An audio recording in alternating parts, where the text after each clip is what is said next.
immunization certification. I've held numerous leadership roles within professional organizations, including at the national and state level. I've been a dedicated preceptor for student pharmacists from multiple colleges of pharmacy and serve on the Dean's External Advisory Committee for 2 colleges of pharmacy. I'm honored to bring a pharmacist perspective to the important work that we do as part of the ACIP, and views are my own, not of my employer or other groups of which I am a part. Thank you, Dr. Griffin.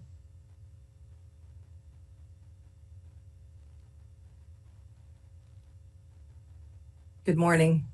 My name is Dr. Evelyn Griffin. I'm an OBGYN from Baton Rouge, Louisiana. I am board certified by the American College of Obstetrics and Gynecology, by the American Board of Lifestyle Medicine, and the Institute of Functional Medicine. I was amongst the first to be a gynecologic robotically assisted surgeon in the nation. In my clinical practice in obstetrics, I had been part of initiatives for maternal immunization, including diphtheria, pertussis, and tetanus.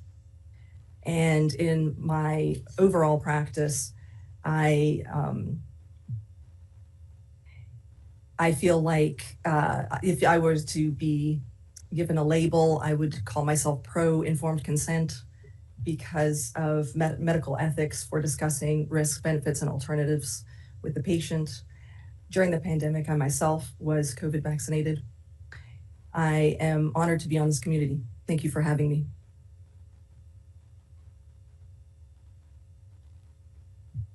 Good morning. I'm Joseph Hibbelin.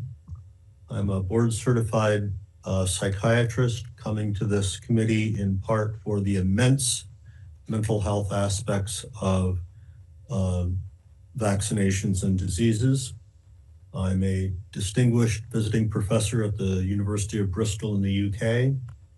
I have 30 years of research experience at the NIH in basic science, animal, human, and epidemiological studies and data. I have 285 publications with an impact factor of 30. I had to look that up, figure out what that meant. Apparently, it's not only exceptional, but rare. So I didn't know about that about myself. The critical issues I bring to the committee are an appreciation of calculating risks and benefits of getting vaccines and not getting vaccines, backgrounds in immunology, neurodevelopment, and translational sciences. I've been on panels from NATO to the WHO to the National Academy of Sciences twice, to the dietary guidelines twice, to UK parliamentary inquiries, and the Department of Defense and the American Psychiatric Association. Thank you. And I have a neutral mind towards vaccines, approaching this with a scientific equity. Thank you. We'll skip, or Dr. Levy will join us momentarily. Dr. Malone. Thank you. Dr. Kirk Mellahone, I first got my PhD from UCSD in physiology and pharmacology, with my thesis being on the mechanisms for inflammation in myocardium. I went on to medical school at Jefferson Medical School, did my residency at Travis Air Force Base in the United States Air Force, then went on to do my pediatric cardiology training at UCSD Rady Children's Hospital in San Diego. Following that, I was served as a pediatrician and pediatric cardiologist in the Air Force. I also served as a flight surgeon and did 2 tours in Iraq as a flight surgeon. I have been board certified in pediatrics and pediatric cardiology for over 20 years. I have experience in vaccinating children and international medicine in over 23 countries, involving those without access to vaccinations. And I currently care for many of those who are suffering from post-vaccine syndrome. Currently, I am a clinical associate professor at Texas A&M College of Medicine, and performing inpatient and outpatient cardiology at a children's hospital in Texas. I have co-authored 2 articles on the risk and benefits of COVID-19 vaccines, specifically regarding post-vaccine myocarditis. And it's an honor to be here. Thank you. Mention whether you have a conflict of interest. No conflicts of interest. Thank you. Dr. Robert Malone. Hi, I'm Robert. I'm Robert Malone. I'm a Maryland licensed physician. I hold a MD from Northwestern University, master's degree from UC San Diego in the Salk Institute, Molecular Biology and Virology Laboratories. I had disclosures and inventions, multiple patents in the late 1980s and early 1990s having to do with DNA and RNA vaccines. I've been involved in both bench research with numerous discoveries while I was teaching pathology to medical students for many years. I've also completed a fellowship in both pathology and a fellowship in global clinical research at Harvard. I've been involved in designing, developing, and providing oversight for approximately 40 phase 1 clinical trials, 20 phase 2 clinical trials, 5 phase 3 clinical trials.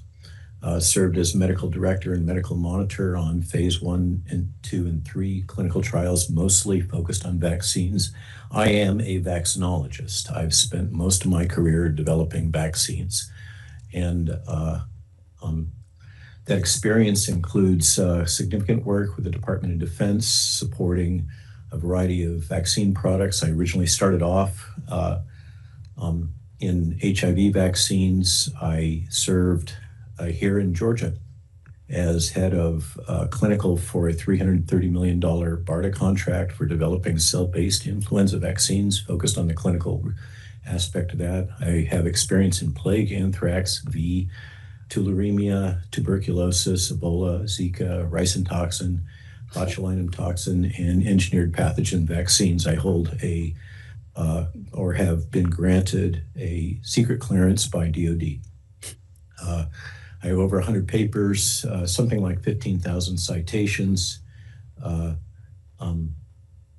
and have really extensive experience in public policy as it relates to vaccines, including serving in multiple times as study section chair for typically large contracts at NIH.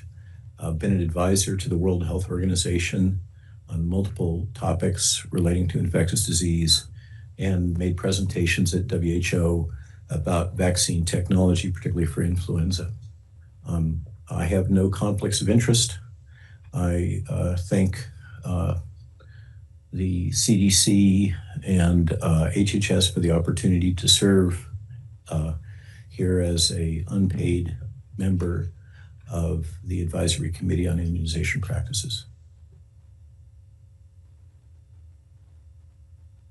Thank you. Dr. Meisner joining us remotely. Thank you, Mina. Let me say good morning or good afternoon or good evening. I'm delighted to have an opportunity to participate in the discussions today. I am an independent contractor with Tennell Government Services supporting BARDA, and I'm a professor at the Geisel School of Medicine at Dartmouth. Thank you. And please state the conflict of interest. Thank you. I have no conflict of interest. Thank you. Pagano. Yeah, good morning. I'm James Pagano, a retired emergency medicine specialist with over 40 years of clinical and administrative experience.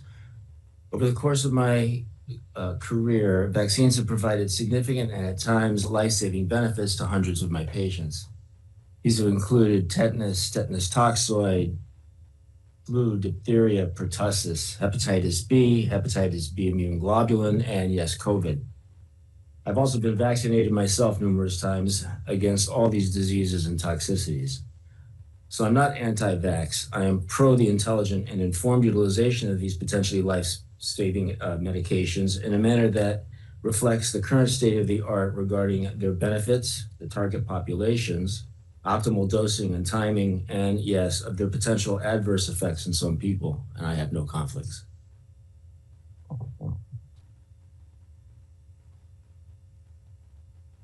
Hi, my name is Vicki Pebsworth, and my career began over 45 years ago. I started as a bedside nurse where I took care of patients who were sick with vaccine preventable diseases, and I gave lots of vaccines. I eventually went on to get a degree in public health and health services organization and policy, and also nursing at the University of Michigan. I am recently certified in bioethics. I have previously served on 2 other vaccine policymaking committees for nearly 10 years. I was with the Food and Drug Administration's VRPAC committee, the Vaccines and Related Biologic Products Advisory Committee, and also served on 2 subcommittees at the National Vaccine Advisory Committee, the Vaccine Safety Working Group, and the 2009 H1N1 Vaccine Safety Risk Assessment Working Group. I've also served as a consultant to the CDC's Board of Scientific Counselors and also to the Institute of Medicine on the topic of vaccination and public trust. I have published peer-reviewed literature, and I serve as a peer reviewer for a couple of journals on topics related to vaccination, vaccine uptake, the effects of state laws, and vaccine safety. I currently volunteer as a director at the National Vaccine Information Center and the National Association of Catholic Nurses. My comments reflect my own opinions and not necessarily those of the organizations I am affiliated with, and I have no conflicts of interest. Thank you, Dr. Paul. Am I next? Yes, please. I'm Raymond Pollock. I'm a semi-retired consultant and former professor and head of the abdominal organ transplantation at the University of Illinois. I was also a principal investigator in multiple clinical trials, as well as a principal investigator in NIH-sponsored research in transplant immunobiology. I'm happy to be here and thank you for the opportunity to be of service, and I have no conflicts of interest. Thank you, Dr. Stein. Hi, I'm Dr. Kathy Stein. I'm a professor of epidemiology. My PhD is in epidemiology and biostatistics, and I have a 20-year career of focused in infectious disease epidemiology with over 115 peer-reviewed publications and several review papers and other things besides. I've also done some work in bioethics, especially focusing on informed consent. And I've mentored several master's and PhD students who have gone on to careers in public health and medicine. Much of my infectious disease research has been collaborative in the field of immunology and thus has had implications for vaccine design. I am a professor of epidemiology at Case Western Reserve University. My views are my own, and I have no conflicts of interest to report. Thank you. We'll move on to our ex officios, starting with CMS. Please provide your name. Andrew Johnson, Centers for Medicare and Medicaid Services. Thank you. HRSA. Captain Reed Grimes, Health Resources and Services Administration. Thank you. IHS. Matthew Clark, representing the Indian Health Service. Thank you. NIH. Michael Carilla, representing NIH. Thank you. And FDA. Tracy Beth Hogue, FDA. Thank you. And we'll go back to Dr. Retzef. If you please do your introductions and state if you have any conflicts. So first, I don't have any conflict of interest. I'm Retzef Levy from MIT. I'm a faculty there from 2006. I have a PhD in operations research. And I've been working for most of my career, academic career, on trying to think about risk-benefit trade-offs and optimization of them in many complex systems that operate under a lot of uncertainty with the great consideration to risk. And a lot of my work has been focused on human health.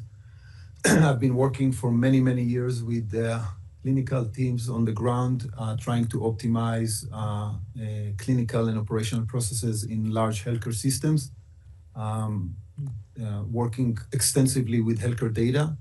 I've been working on using data to optimize the quality and safety of the manufacturing of biologic drugs, developed drug safety models, epidemiological models, also worked on issues related to access to healthy food, agriculture and food supply chains and their impact on health. And I'm honored to be here and work with my colleagues on the committee and the CDC and FDA today and tomorrow. Thank you. I will now call the liaisons, and please state your name if you're on the phone. American Academy of Family Physicians. Good morning, Dr. Laura Morris, representing AAFP. Thank you. American Academy of Pediatrics. American Academy of Pediatrics. American Academy of Physician Associates. Good morning, Dr. Sandra De Palma, AAPA. Thank you. American College Health Association. Good morning, Ashley Halberter, American College Health Association. Thank you. American College of Nurse Midwives. Carol Hayes, present. Thank you. American College of Obstetricians and Gynecologists. American College of Obstetricians and Gynecologists. American College of Physicians. Good morning, Dr. Jason Goldman, board certified internal medicine specialist with over 25 years of clinical experience, clinical affiliate professor of general internal medicine at Florida Atlantic University, and president of the American College of Physicians, present. Thank you. American Geriatric Society. American Geriatrics Society. America's Health Insurance Plans. Good morning, Lori Kaloya, present. Thank you. American Medical Association. I'm Dr. Sandra Freihofer, practicing general internal medicine physician in Atlanta and adjunct associate professor of medicine at Emory, representing the American Medical Association. Thank you. American Nurses Association. Barbara Resnick, I'm present representing the ANA. Thank you. Thank you. American Osteopathic Association. Good morning, Masood Mahmoudi, American Osteopathic Association. Thank you. American Pharmacists Association. Hi, good morning. Dr. Kelly Good, representing the American Pharmacists Association. Pharmacists and pharmacy personnel are the most accessible healthcare providers and serve as the primary immunizers for patients across the country. Our association represents these professionals and is committed to supporting science-driven, evidence-based recommendations that enhance public health. I appreciate the opportunity to contribute to this ACIP meeting. Thank you. Thank you. Association of Immunization Managers. Hi, good morning. Molly Howell, representing AIM. American Immunization Registry Association. Good morning, Rebecca Coyle, representing ERA. Association for Prevention, Teaching, and Research. Good morning, Chrissy Mullinger, representing APTR. Thank you. Association of State and Territorial Health Officials. Good morning, Dr. Meredith Allen, representing ASCO. Thank you. Biotechnology Innovation Organization. Phyllis Arthur, representing Bio. Good morning. Thank you. Council of State and Territorial Epidemiologists. For Christine Hahn, representing CSTE. National Association of County and City Health Officials. Yes, good morning. My name is Dr. Judith Schley. I'm a family physician at the Public Health Institute at Denver Health, and I am representing NACHO, which are supports 3,000 local public health agencies in our country. Great, thank you. Canadian National Advisory Committee on Immunization. Matthew Tunis, present. Thank you. Infectious Disease Society of America. Flor Munoz, Infectious Disease Society of America, present. Thank you. International Society for Travel Medicine.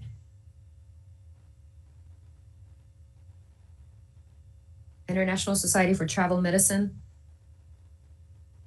National Association of Pediatric Nurse Practitioners.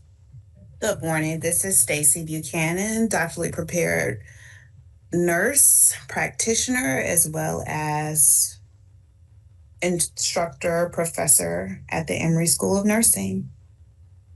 Thank you. National Foundation for Infectious Diseases. This is Dr. Bob Hopkins, medical director for NFID. We're here for the science and for our patients. Thank you. Thank you. National Medical Association. Good morning. This is Naima Joseph with the American College of Obstetricians and Gynecologists. I was not unmuted previously, but we are present. Thank you. Great. Thank you so much. National Medical Association.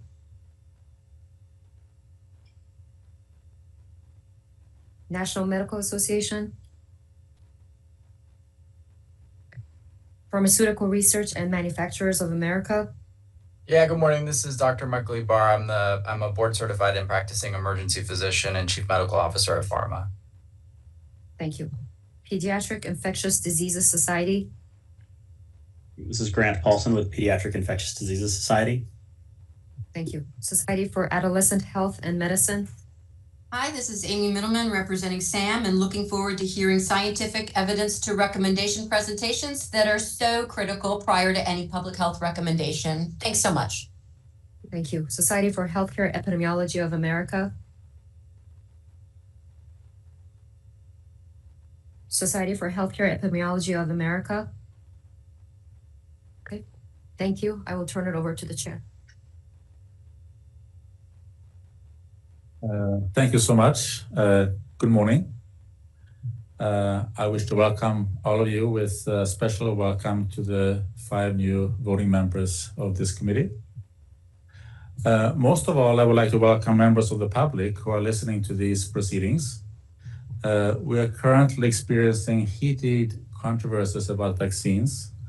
And the key question is, who can you trust? Here's my advice. When there are different scientific views, only trust scientists who are willing to engage with and publicly debate the scientists with other views.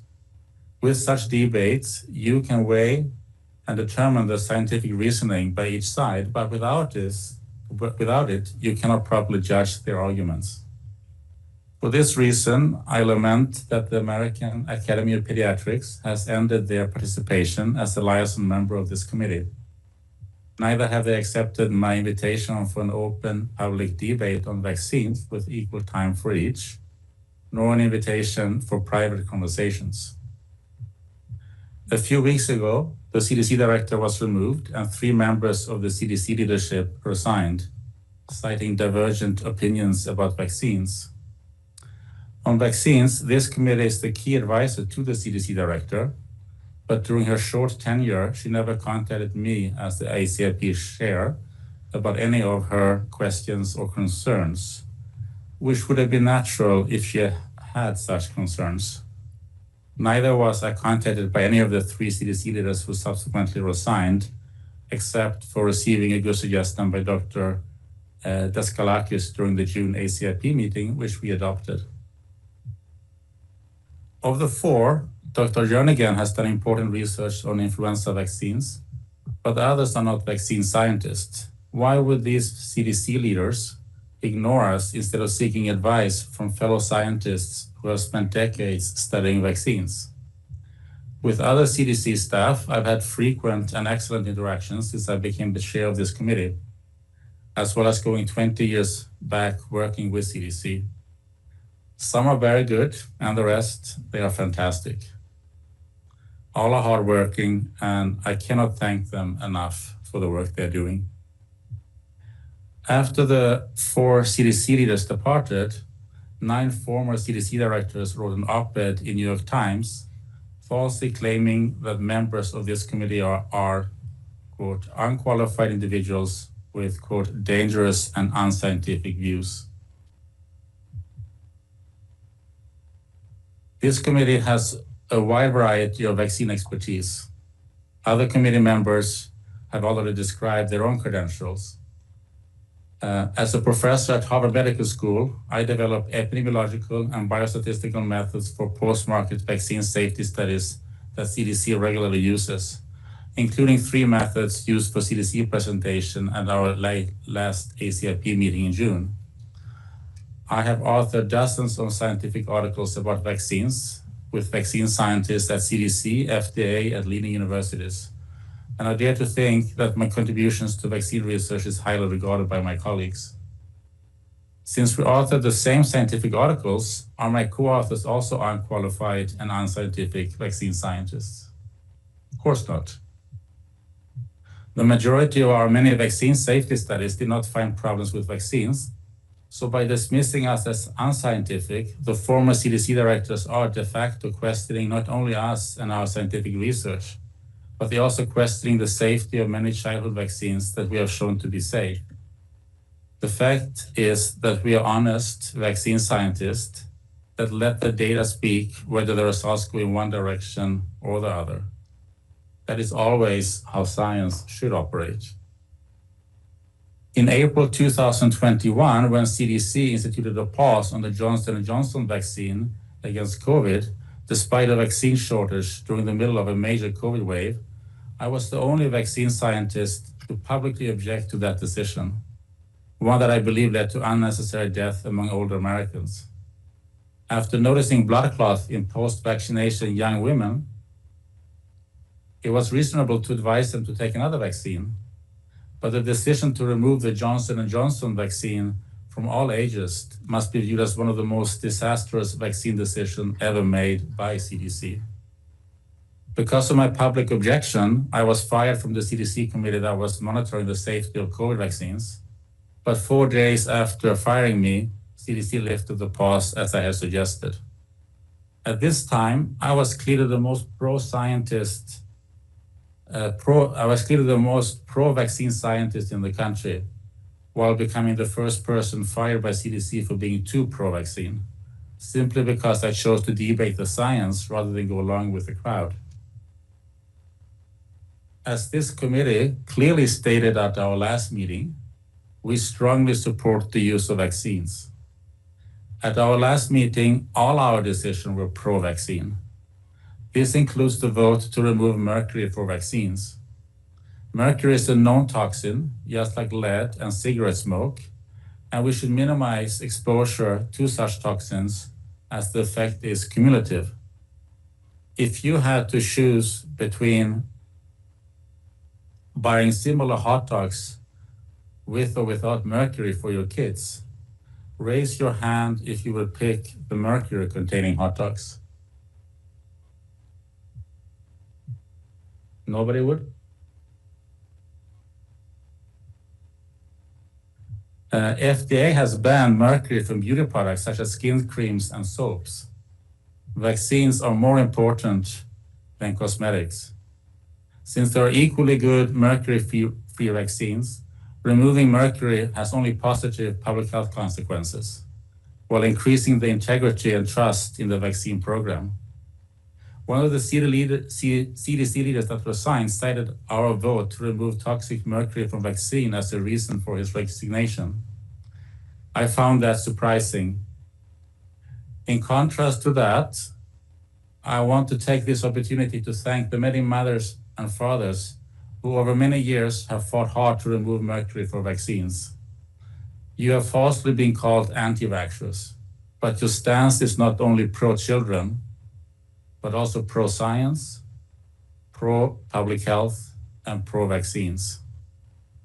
The members of this ACIP committee are committed to reassuring the public and restoring public confidence by removing unnecessary risk and harms whenever possible. That is a pro-vaccine agenda. While all Western countries recommend important vaccines, such as the one against measles, there is a wide variety in the recommended vaccine schedules. This does not make some countries anti-vaccine countries. the votes that we will take at this meeting falls well within the natural variability seen between countries. We welcome scientific critique of any of our votes, as there are gray areas due to incomplete scientific knowledge. But false accusations that we and other respectable vaccine scientists are unscientific and dangerous anti-vaxxers, that just adds legitimacy to anti-vax positions, damaging both public health and the confidence in vaccines. Such false accusations are only logical if their purpose is political. Again, I suggest that you should only trust scientists that are willing to debate fellow scientists with different views. I hereby invite each of the 9 former CDC directors to have a live public debate with me concerning vaccines. They are Drs. Besser, Cohen, Fauci, Frieden, Copland, Roper, Thatcher, Schuchat, and Walensky. If they are unwilling to engage in an open and honest debate with a chair of this committee, that they are so severely criticizing, then I advise that you should not trust them. I also make the same invitation to the recently departed CDC leaders. If they want to be trusted, they should all accept. Thank you very much, and then we can proceed with the regular program of this meeting.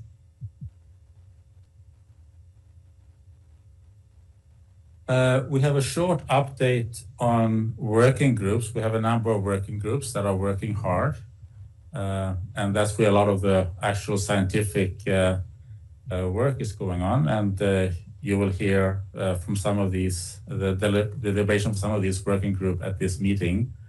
We also have 2 new working groups that we are setting up. One working group on vaccines in pregnancy, and the other one is the childhood and adolescent vaccine schedule. Most of the working groups consider a singular vaccine or a group of related vaccines. But it's also important to look at interaction effects, or if it's best to do one vaccine before another, or concepts of the whole vaccine schedule. So that is what this new working group will be looking into. And of course, vaccines during pregnancy, we always have to be very, very careful and considerate, as with not just vaccines, but with drugs, or anything that we give to a pregnant mother, because of risk of, for example, birth defects. So we will have those 2 working groups, and at some point in the future, we will be discussing the results of those working groups at these ACIP meetings.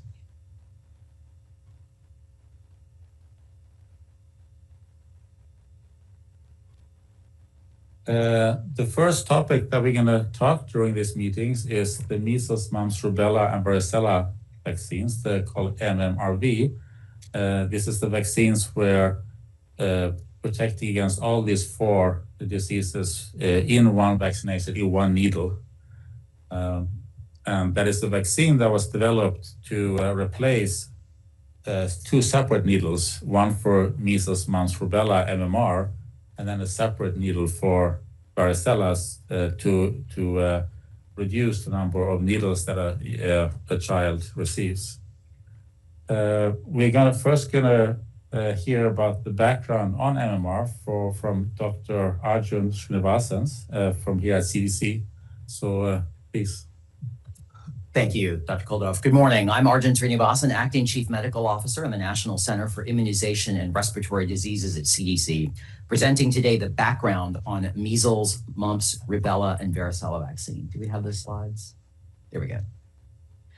I want to mention up front that this presentation does not include data on safety related to M vaccine, either pre or post licensure. Those data will be discussed next by Dr. Su. Next slide, please. Measles, mumps, rubella, and varicella cause significant health burden pre-vaccine in the United States. Highlighted on this slide are several severe consequences of these diseases. During the last major rubella epidemic in the US in 1964 to 65, in 1 year, 11,000 pregnant women lost their babies, 2,100 newborns died, and 20,000 were born with congenital rubella syndrome that causes deafness, heart defects, and developmental delay. Before the introduction of the measles vaccine, each year an estimated 48,000 hospitalizations and 400 to 500 deaths were due to measles. Pre-vaccine, mumps was the leading cause of viral encephalitis and sudden onset deafness. And for varicella, each year in the early 1990s, 10,500 to 13,500 hospitalizations and 100 to 150 deaths were varicella related. Next slide, please.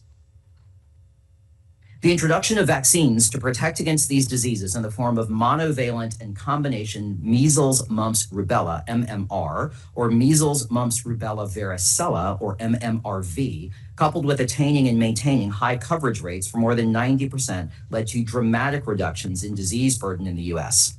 Elimination of endemic measles in 2000, elimination of endemic rubella in 2004, a 99% decline in mumps cases by early 2000, and a 97% decline in varicella incidence by 2019. Next slide. Two options are available in the US for measles, mumps, rubella, and varicella vaccination. Combination MMRV vaccine or MMR vaccine plus varicella vaccine. Vaccination is recommended as 2 doses with the routine ages being 12 to 15 months for the first dose and 4 to 6 years for the second. The MMRV vaccine available in the US, ProQuad, manufactured by Merck, was licensed by FDA in September 2005 based on non-inferior immunogenicity of the antigenic components compared with simultaneous administration of MMR vaccine and varicella vaccine. The efficacy of the measles, mumps, rubella, and varicella components of MMRV vaccine was previously established in clinical studies with the monovalent vaccines. At the time of MMRV licensure, the burden of disease for these diseases was too low to perform efficacy clinical trials in the US. Of note, immunobridging trials are an established approach for the development of vaccines. Next slide.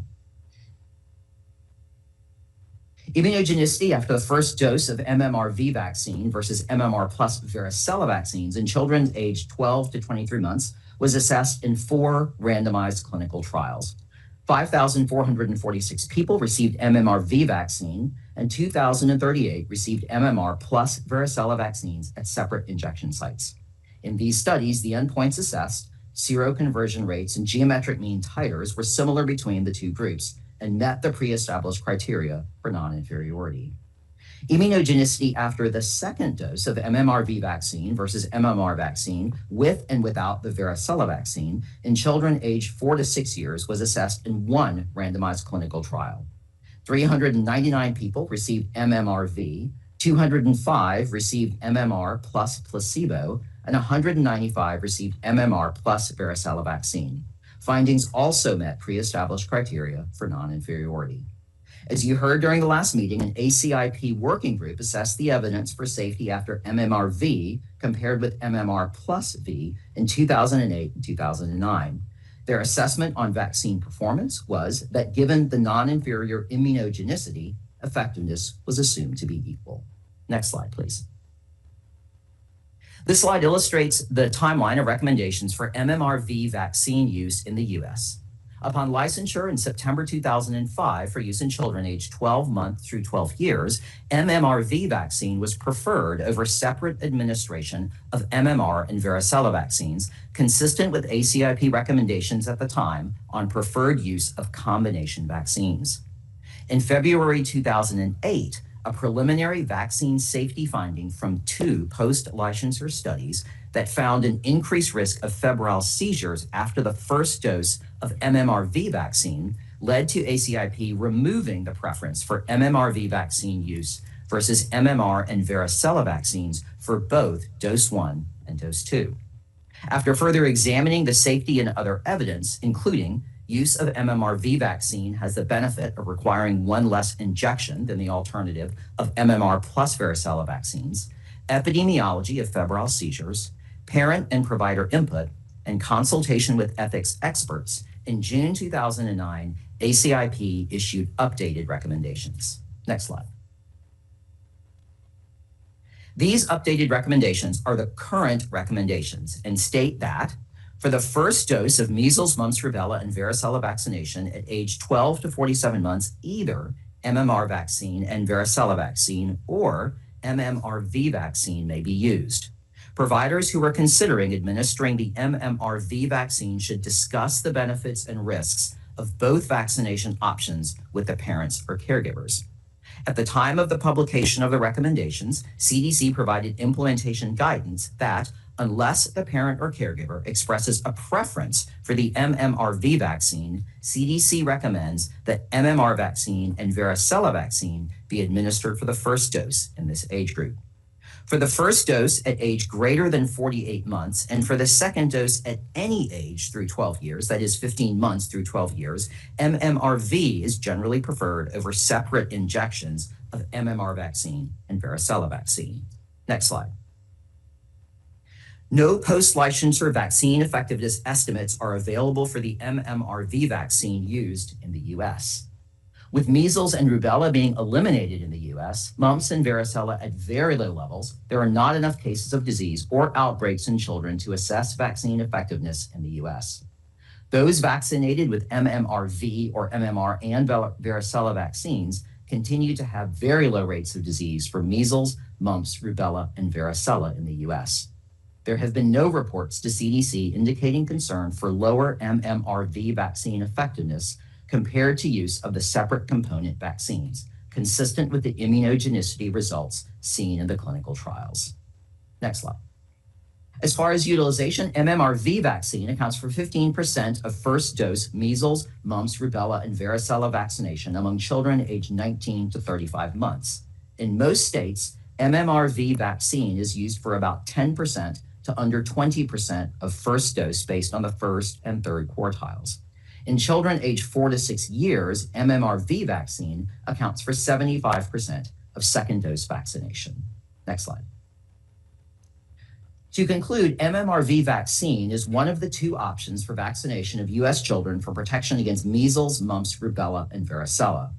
As the ACIP assessed in 2008 and 2009, given the balance of risks and benefits of a first dose of MMRV vaccine compared with the first dose of MMR vaccine and varicella vaccine, and the importance of individual values and preferences in weighing these risks and benefits, maximizing choice is an important ethical principle, and decisions should be made by providers and parents or caregivers on a case-by-case basis.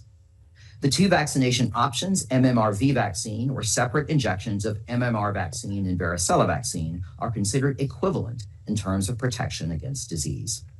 Due to the current recommendations, most MMRV vaccine in the U.S. is among children aged 4 to 6 years for the second dose of MMR and varicella vaccination. Vaccination for measles, mumps, rubella, and varicella has led to at least a 97% reduction in all 4 diseases compared with the pre-vaccine era. Thank you. Thank you so much for that presentation. From the members, do we have any questions or comments? Please, Dr. Milone. Yes. Could you address the issue of how much adjuvant there is in an MMRV versus an MMRV and varicella that are used separately? Is the adjuvant similar or different? Thank you. I'm going to ask my colleagues. We have a number of subject matter experts on the line who might have that information. Do we have the CDC SME room on the line? Does someone want to address that? Okay, thank you. This is the NCIRD SME room. There is actually no adjuvant in either of the MMRV or the MMR plus V vaccines. Thanks. Thank you. Joe? As many of the members have been interested in risk-benefit assessments, you described a great deal of the benefits, and you mentioned febrile seizures as a risk. What is your opinion about the risk-benefit ratio of harm from febrile seizures or harm from side effects versus the benefits for the individuals in the population? Dr. Su is going to present on the risk profile. It's not my position to comment on the risk benefits. Thank you. Dr. Malone? Yeah, I'd have a blanket statement regarding this topic area. Because of my prior work as an expert witness in the case of Kraling versus Merck having to do with mumps vaccines, because I signed an agreement to allow me to view extensive internal communications within two vaccine manufacturers, I am legally bound to not do any research or have opinions relating to these products because they include the mumps components. I just wanted to make that clear. I won't be voting, and I have no opinion on this consequent to pre-existing legal agreement from my years ago service as an expert witness in the case of Kraling versus Merck. Over. Thank you for that clarification. Vicky?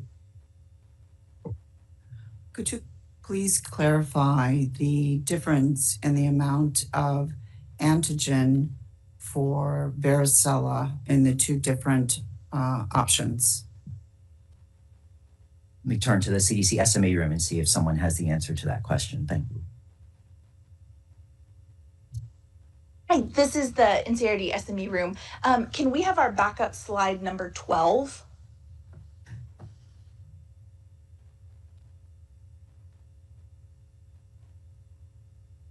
Thank you.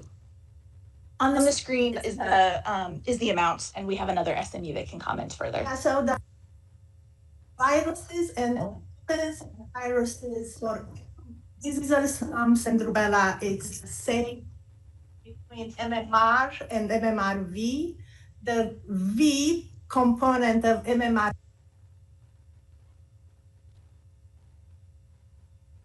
The V component of MMRV is the same virus as in single antigen varicella, but it's at a higher potency. You can see there are 399 logs PFUs versus about 3.13. So it's about 7 times higher the amount of VZV in MMRV. But the viruses are identical between the two vaccines.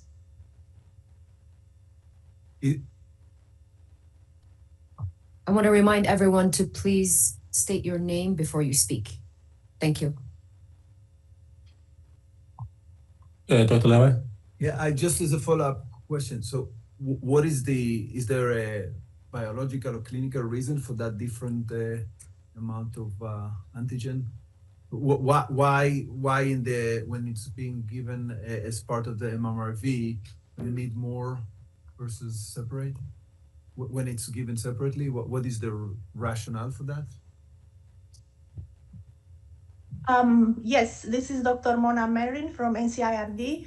The initial clinical trials done by the manufacturers had the same amount of V from the single antigen in the MMRV.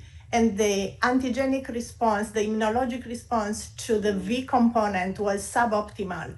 Therefore, manufacturers did several clinical trials with different potencies of VZV, and they ended up with this as the best in terms of immunogenic and adverse events. When this issue was discussed in 2008, 2009, the evidence seemed to lead to a potential interference between the measles virus and the varicella zoster virus when they are put in the same vaccine, in the same syringe. We have a stronger response, immunologic response to the measles virus, more fever, more measles-like rash. But we have the same immunologic response after the single antigen varicella vaccine. So that's the reason. It was based on obtaining similar immune response. And what do we understand of the mechanisms that explains that? Like, I understand the outcomes that you describe. It seems that you observed some outcomes, but do we have a deep understanding of the biological mechanisms that can explain why we see different responses with different vaccines and different combinations? Yes. There is a final answer if the manufacturer is on the line and can elaborate further.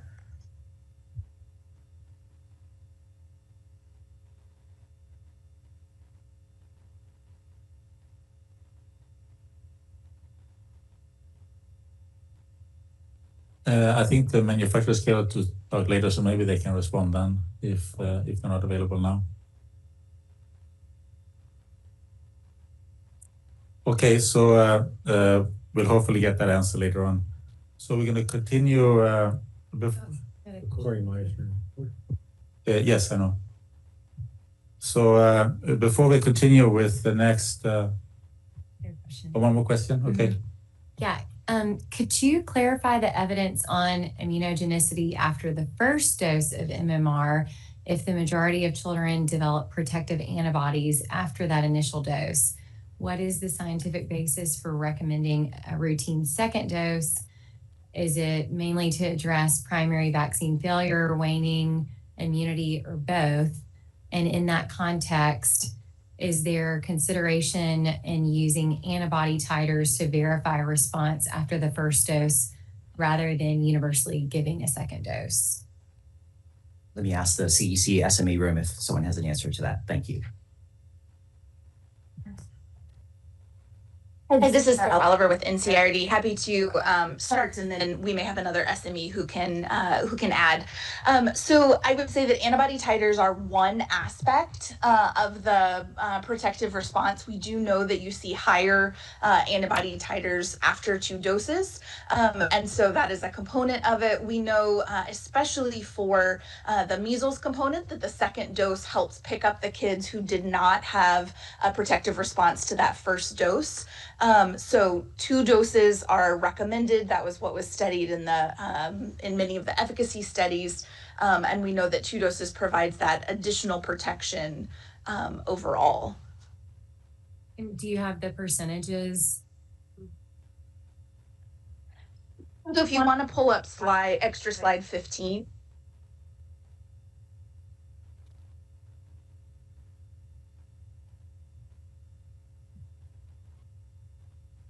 That has the seropositivity rates, the percent fold, rise in titer, and the geometric fold for multiple doses for the Proclad, which is the MMRV, or you can see the MMR plus Varivax in the bottom of each of those groups is the separate vaccines.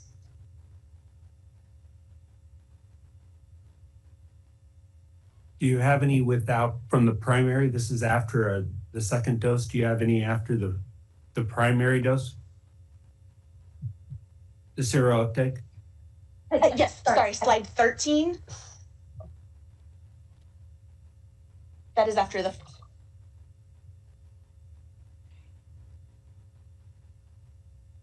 Pretty good uptake. Thank you very much. Dr. Cody Meissner, I have you for 2 topics. So if you address the MMRV Q&A now, and then the other one about the roll call, we'll do a little bit later. Thanks, Dr. Kuldoff, Shirley. I want to thank Dr. Serinovan, and I'm not pronouncing that correctly, but thank you for that overview. I wanted to add one comment in terms of the MMR component. And a lot of attention recently has been focused on the importance of the measles vaccine, but you also noted how important the rubella vaccine is. The last pandemic in the United States was in 1964 and 1965. And there were thousands of infections in pregnant women. And as you correctly pointed out, there were 11,000 fetal deaths and 20,000 infants who were born with congenital rubella syndrome. This is a devastating illness with congenital heart disease, retardation, eye problems. It's devastating.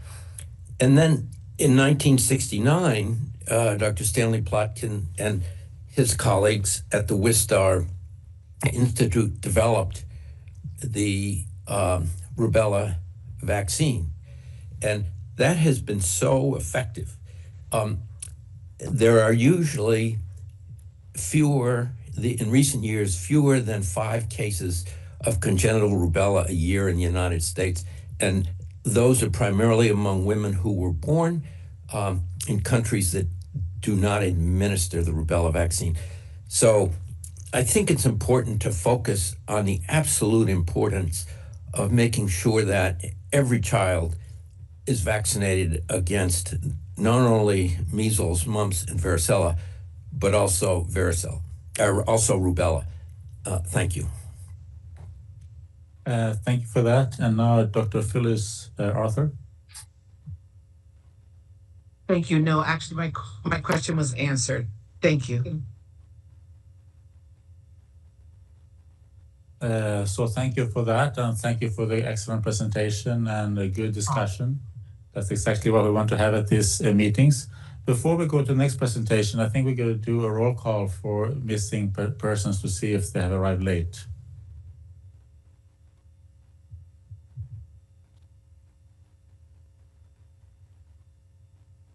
Thank you. American Academy of Pediatrics. American Geriatric Society. International Society for Travel Medicine. National Medical Association. Ken Schmader for AGS. Thank you. Society for Healthcare Epidemiology of America.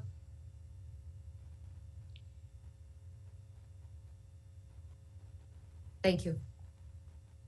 And thank you for all of you. We are very grateful to have the vast majority of the liaison members here with us today. Dr. Cody Meissner.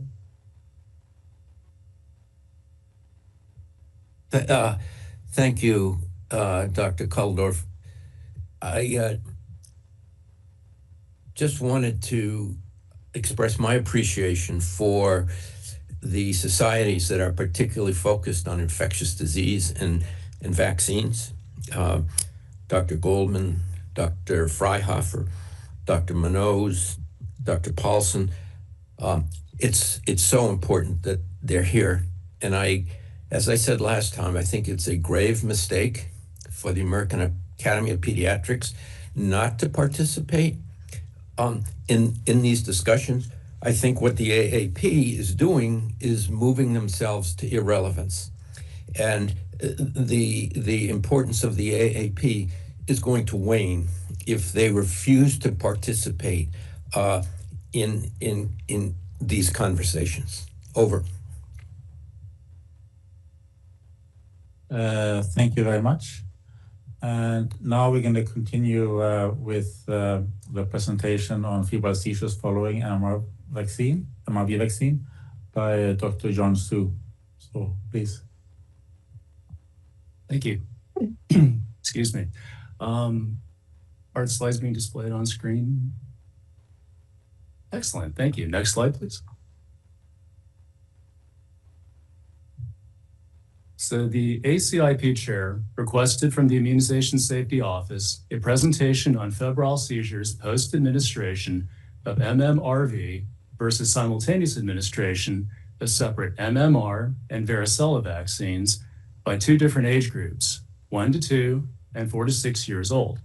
Please use data both from randomized trials and from the Vaccine Safety Data Link, or VSD, presented from the VSD project.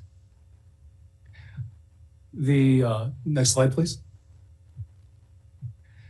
So the material in the next few slides have been covered by Dr. Srinivasan, so I'll be brief. MMRV vaccine was licensed in the US in 2005. Interim recommendations in 2008 removed the preferential recommendation for MMRV, and updated recommendations were made in June 2009. Next slide, please. During February 2008 through June 2009, the MMRV Vaccine Safety Working Group reviewed multiple sources of data, including 2 post-licensure studies from Merck and VSD. Next slide, please. In brief, the 2009 updated MMRV recommendations included guidance stating that unless the parent or caregiver expresses a preference for the MMRV vaccine, MMR vaccine and varicella vaccine be administered for the first dose in children aged 12 to 47 months. MMRV vaccine remains generally preferred for the second dose. For more details on these recommendations, please see the May 2010 MMWR recommendations and reports. Next slide, please. The next few slides provide some background on the MMRV vaccine and on febrile seizures. Combination vaccines, like the MMRV vaccine, decrease the number of injections a child receives, increase vaccine compliance, and increase vaccine coverage rates. Currently, the MMRV vaccine is licensed for children 12 months through 12 years of age. The vaccine is routinely recommended for the following ages. First dose is recommended at ages 12 to 15 months. The second dose is recommended between the ages of 4 and 6 years. ProQuad is the MMRV vaccine product licensed for use in the United States. Next slide, please. Febrile seizures are defined as seizures that occur in febrile children or children with fever. By 5 years of age, 2 to 4% of children have had at least one febrile seizure. They occur primarily between the ages of 6 months and 5 years, with peak occurrence between the ages of 14 to 18 months. Like any seizure, febrile seizures are distressing and can be worrying. However, febrile seizures are typically short, lasting less than 15 minutes, and the majority resolve without complications. Febrile seizures occur most commonly with fevers caused by common childhood illnesses, such as middle ear infections, viral upper respiratory tract infections, and roseola. They can be associated with any condition that results in fever, including vaccination. Also, a family history of febrile seizures increases the risk of febrile seizures. Next slide, please. Pre-licensure studies of MMRV vaccine among children aged 12 to 23 months observed that fever and measles-like rash were reported at a significantly greater rate during 0 to 42 days following vaccination in children who received a first dose of MMRV vaccine than in children who received first doses of separate MMR vaccine and varicella vaccines at the same visit. Fever was observed in 21.5% of MMRV vaccine recipients compared to 14.9% of separate MMR vaccine and varicella vaccine recipients, with a risk difference of 6.6% and a 95% confidence interval between 4.6% and 8.5%. In light of these findings, CDC and Merck initiated separate post-licensure studies to evaluate if an increased risk for febrile seizures might be associated with the first dose of MMRV vaccine. Next slide. The following slides describe findings from these post-licensure studies. Next slide. On this slide, post-vaccination interval is shown in the left column. The middle column shows data from a VSD study, and the right column shows data from a Merck-sponsored study. Almost all participants were aged 12 to 23 months. The studies were among different populations and used different methods, yet both found significant associations in the first 2 weeks after vaccination. The VSD, after review of medical records, confirmed an increased risk of febrile seizures during days 7 through 10 after MMRV vaccine compared to MMR plus varicella vaccines. The attributable risk was 4.3 per 10,000 doses administered. The Merck-sponsored study also observed an increased risk of febrile seizure during days 5 through 12 after MMRV vaccine, with an attributable risk of 3.8 per 10,000 doses administered. During the 0 to 30 days post-vaccination, the observed relative risk for the VSD study was 1.4 with a 95% confidence interval of 1.1 to 2.0. For the Merck-sponsored study, the relative risk was 1.1 with a non-significant confidence interval. Next slide, please. This slide shows outpatient visits in VSD for fever after vaccination among children aged 12 to 23 months during 2000 through 2008. The x-axis shows days after vaccination, and the y-axis shows the number of outpatient visits for fever per 100,000 doses of vaccine. The different colored lines represent the different vaccines. The chart shows that visits for fever increased after any measles-containing vaccine during days 7 to 10 after vaccination. The greatest increase occurred after MMRV vaccination. Temporal scan statistics revealed significant clustering during days 7 to 10 for all measles-containing vaccines, all with a p-value less than 0.001. There were no temporal clustering of fever visits after varicella vaccination alone. Next slide. This slide shows the same data, but for number of seizures after vaccination among children aged 12 to 23 months during 2000 through 2008. As with outpatient visits for fever after vaccination, seizures after any measles-containing vaccine peaked during days 7 to 10 after vaccination, with the most seizures after MMRV vaccination.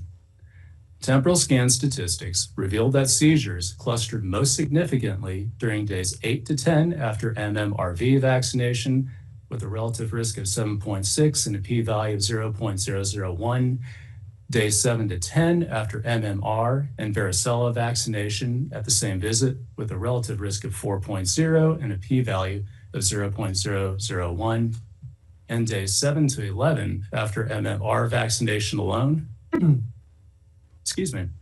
with a relative risk of 3.7 and a p-value of 0.001.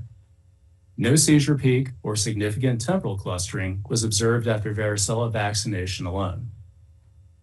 Next slide, please. When we examine the biomedical literature for post-licensure data on febrile seizures following MMR or varicella vaccination, one study identified a significant increased risk of febrile seizures during 8 to 14 days after vaccination as compared with unvaccinated children. The results suggested approximately one additional febrile seizure for 3,000 to 4,000 children vaccinated with MMR vaccine. No increased risk of febrile seizure among children aged 12 to 23 months after varicella vaccine was observed during the 0 to 30 days after vaccination. Next slide, please. A systematic review and a meta-analysis published in 2015 addressed risk of febrile seizure following MMRV vaccination and included studies that used Priorix Tetra MMRV vaccine or Proquad MMRV vaccine. The analysis included both clinical trials and post-marketing observations. Some studies included participants as young as 9 months of age. The clinical trial review and analysis showed no significant differences in incidence of febrile seizures between MMRV and MMR with or without varicella vaccine after any doses across multiple risk windows. Additionally, receipt of concomitant use of MMRV and other pediatric vaccines was not shown to be a significant predictor of febrile seizure. However, post-marketing review and analysis showed an approximate twofold increase in risk of seizure or febrile seizure during 7 to 10 days or 5 to 12 days after MMRV vaccination in children aged 10 to 24 months. Next slide, please. A Cochrane review of MMRV in children was published in 2021 and included analysis of risk of febrile seizure after MMRV vaccine compared to separate MMR and varicella vaccines. The analysis included 5 cohort studies, 4 of which addressed first dose vaccination only.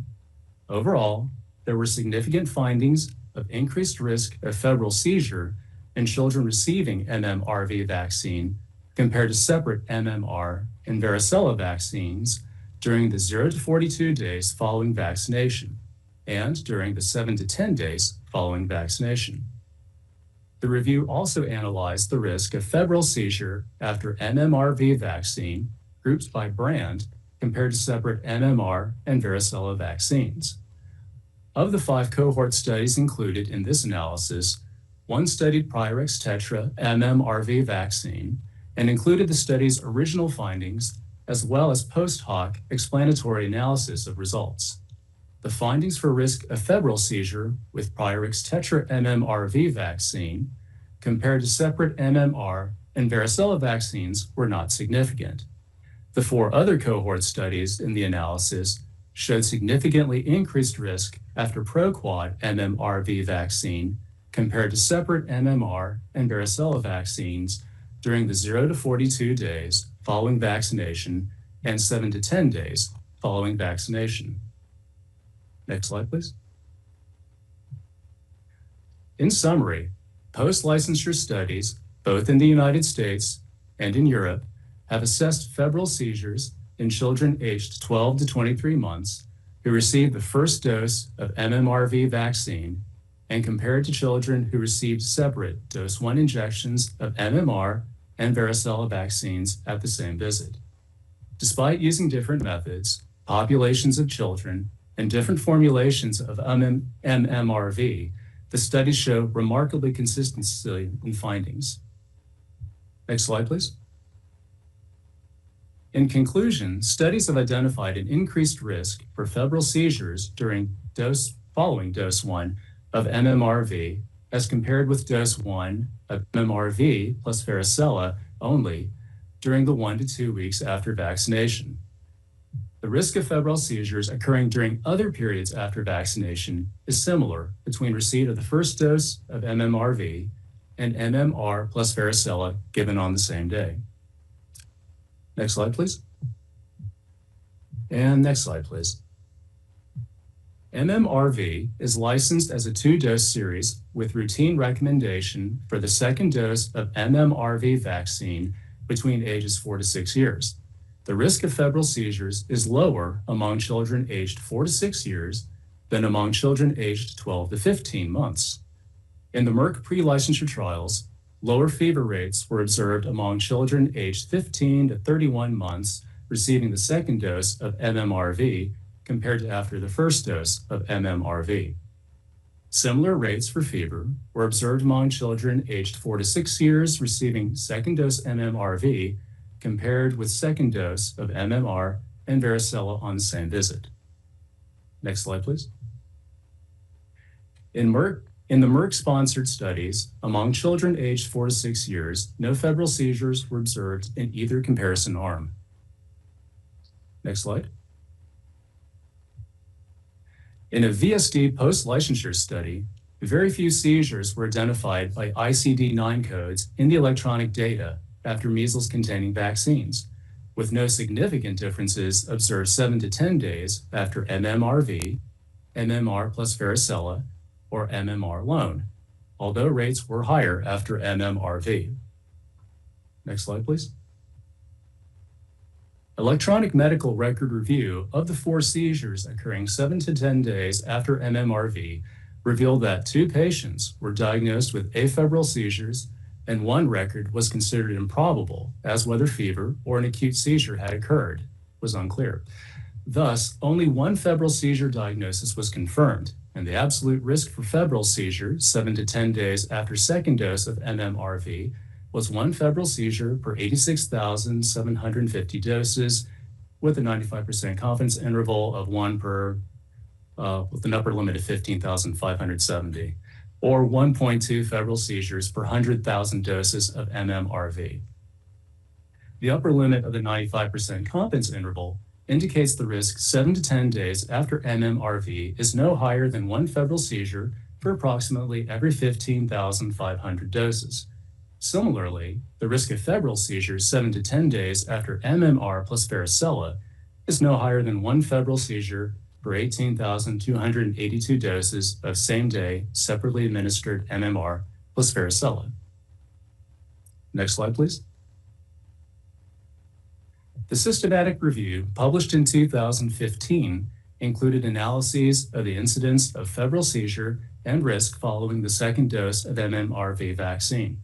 Data from pre-licensure studies showed no statistical differences in the incidence of febrile seizure in children receiving MMRV alone compared to children receiving MMRV vaccine and one or more other pediatric vaccines at the same visit.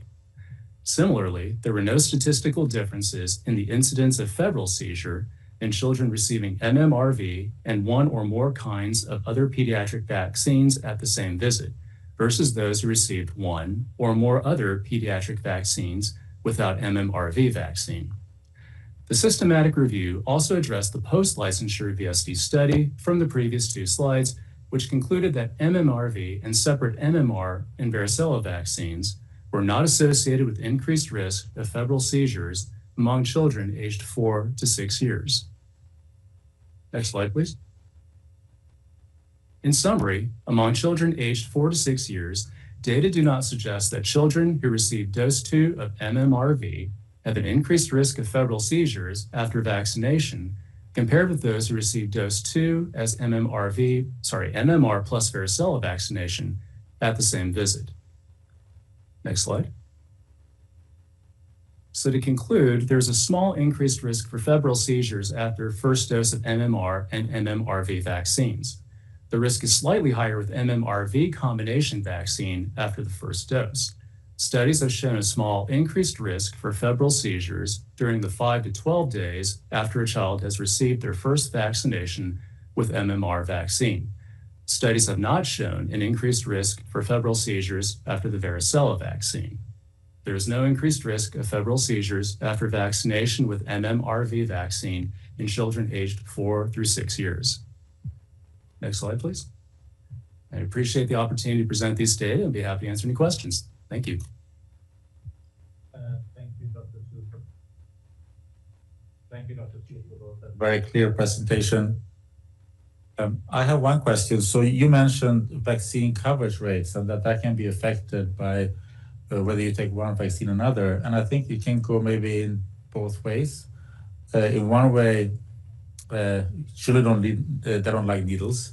So fewer needles might mean that it's more likely that they get vaccines.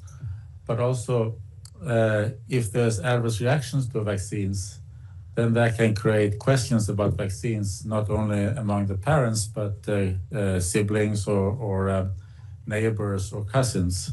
So it seems to me that the aspect of vaccine coverage rate could actually go in either direction. So are there any studies that sort of shows, that quantifies these two things of what coverage could how it could be influenced by the number of needles versus seeing adverse reactions that then get talked about in the neighborhood? And if either of those is bigger than the other, are there any of those studies that sort of try to quantify what those two effects are, which ones is bigger? So if I understand the question, Dr. Koldorf, you're asking if there is a correlation between vaccine coverage, use of combination vaccines, and occurrence of adverse events. For that, I believe that there may be some experts in the SME room who may be able to address coverage. Let me ask the SME room, because I know we do have some data. I think, Dr. Koldorf, this might be helpful. There was a survey that was done on parents and providers to get some sense of some of these issues. I don't know if there's data addressing exactly what you're saying, but let me ask the SME room if we could have the backup slide on the survey that was done and any comments you have on this coverage issue. Thank you.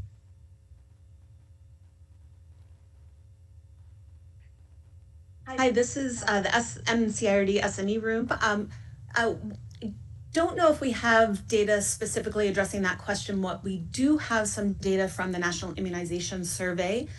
This was published in 2024, and this was the National Immunization Survey Child COVID module. It did ask parents to please think about all other routine vaccines, such as those for measles, polio, and tetanus. And then overall, how hesitant are you about those other vaccines for your child? And the results showed that only 14% of parents with children aged 6 months to 4 years expressed hesitancy about those other routine childhood vaccines. So is that among the parents whose child had a febrile seizure, or what was the population there? This was a random digit dial survey, so children, all comers, not specifically targeted towards parents whose children had a febrile seizure. So my question is, if a child has a febrile seizure, is one of these one of 2,000 who has a febrile seizures because of MMRV instead of MR plus V. So how does having the child having that febrile seizure, how does that affect the parents' willingness to give children subsequent vaccines for that child, or vaccinating the siblings, the younger siblings later on? Or how does it affect, because they're going to mention this to the neighbors or the people in the preschool or whatever, how does it affect sort of then their friends, the neighbors or friend circles, or their siblings' tendency to get vaccines, or their cousins or whatever? So that the fact that there was an unnecessary febrile seizure, how much that influenced the hesitancy or tendency for others around them, as well as their family, to get vaccinations, because that affects the coverage. It's not just the number of needles, that also affects the tendency to coverage of vaccines. Yeah, thanks, Dr. Koldorfer. This is Sarah Oliver back in the NCRD SME room. If we could go back to the background slides from our presentation, it's a slide 27. From the background on MMRV presentation. So I would say we don't specifically have data from a survey where children had previously had febrile seizures. However, the work group in 2008-2009 that was discussing this, there was a survey specifically for parents. Yes, slide 27. There we go. There was specifically a study among mothers who asked, where this question was asked. You can see that down there at the bottom, it said almost a third of mothers would be resistant. About a quarter were neutral, and around 40% would accept. So it really was a range across the board. What I would say is that when the work group discussed this previously, and what we know from vast experience with vaccine administration, is the best discussions about vaccination and risks and side effects occur between the pediatrician and the child and the parent. So what the decision was at the time was that the parent should have the choice and should have the option for MMR and varicella separately, or the MMRV. The risks were made known, and the recommendation from CDC was that the pediatrician include that in the discussion, but that the parents should have that discussion. So the pediatrician is the best one who would be able to understand that family and know the balance of benefits and risks for that specific child in that specific situation. Thank you. No, I understand that we don't. Thank you. I understand that we don't have data, and that it's very hard to sort of quantify how much vaccine hesitancy would increase through these additional febrile seizures. So we have a few other comments. We have Dr. Cody Meissner first.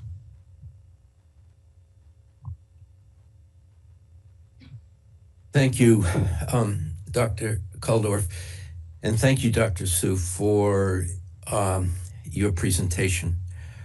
I will just add the perspective that this discussion is really a deja vu for me, because we had extensive discussions on this very topic 15 years ago, approximately.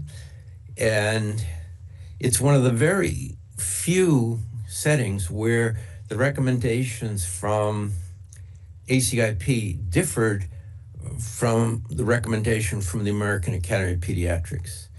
That is, the ACIP felt that the doctor could administer an MMR plus a V. And it was interesting, the American Academy of Pediatrics did not express a preference for the 12 to 15-month-old dosing of these vaccines. The feeling was that, and I remember that someone did a calculation, and a pediatrician who had a busy pediatric practice would perhaps see one patient who had a febrile seizure after receiving MMRV at 12 to 15 months, rather than the two being separated. So, first comment. Second comment, and Dr. Sue and Dr. Oliver, correct me if I'm wrong, but I think of febrile seizures after just an MMR vaccine given at 12 to 15 months as about 1 per 3,000 doses. Am I correct on that? And so if one uses, instead of MMR plus V in 2 different arms, one administers MMRV in one arm, the risk of a febrile seizure is essentially increased by 2-fold. Is that a reasonable way to think about it? Thank you. We can see slide 13, please.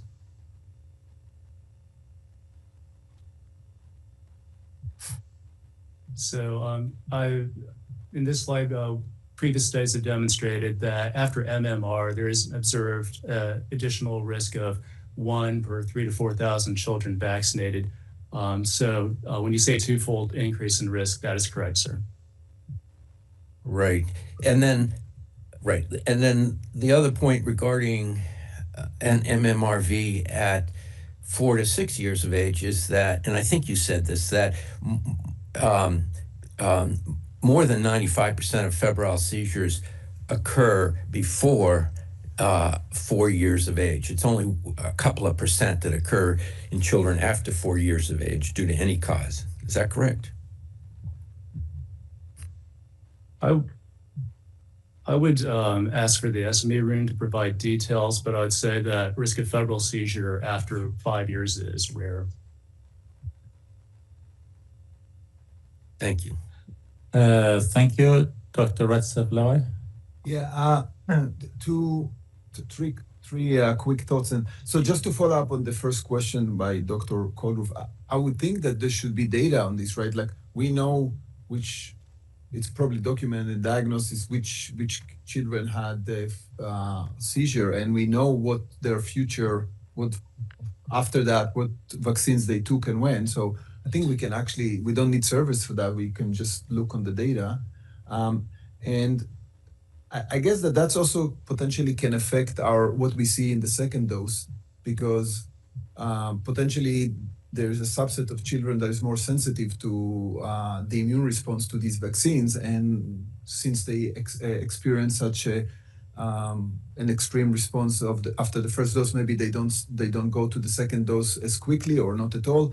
So I just would caution the fact that we don't see after the second dose does not necessarily mean that there is no potential mechanism here, but potentially it's a kind of a survival bias thing. But maybe one thing that bothers me is that we are focusing on symptoms, and I'm not sure we have a good mechanistic understanding of what's going on here. It seems that on the face of it, it seems that there is one vaccine with higher level, higher dose, higher quantity of the antigen that seems to cause, at least for some of the children, a more extreme immune response.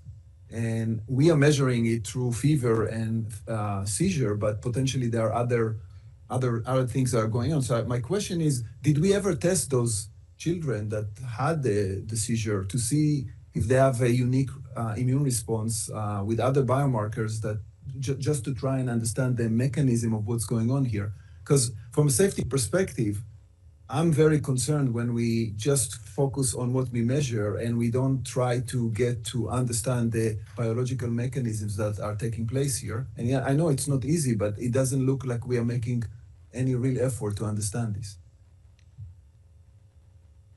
I'd like to echo that, because children who are very young like this may have a heightened IL-1. IL-1 is the cytokine that causes fever. And so the question for the manufacturer and for those who study this is whether IL-1 or other cytokines were measured in the serum of these children who were febrile. And did they look at cytokine gene polymorphisms or other genetic predispositions to febrile responses, which then segues to your second concern, is that looking at downstream at the second dose, there may be a selection bias in eliminating those children, because most pediatricians, to the best of my knowledge, will not revaccinate somebody who's had a prior history of febrile seizures. So we may be looking at a selection bias in looking at the second dose. So the question then for what we would have to consider as a recommendation is what to do with the child who has had a history of febrile seizures. How do we manage their vaccination schedule the second time around?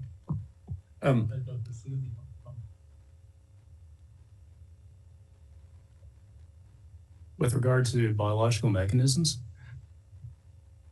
Yeah, were IL-1 levels measured by Merck or any other investigators in looking at febrile seizures or the genetic makeup of these children? I would defer to experts perhaps in the SME speaker room with regard to biological mechanisms. And then the second question was to emphasize what Richard said was, is there a selection bias then in looking at the incidence of febrile seizures for the second dose?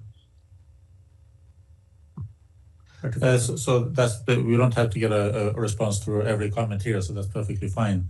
I think that Dr. Lever's comment is excellent. That the data is there. If you wanted to look at if the effect of a febrile seizure in the child that affects either subsequent vaccination for that child or vaccination for the younger siblings. I don't think that has been done, but it's certainly the data exists if you wanted to do it.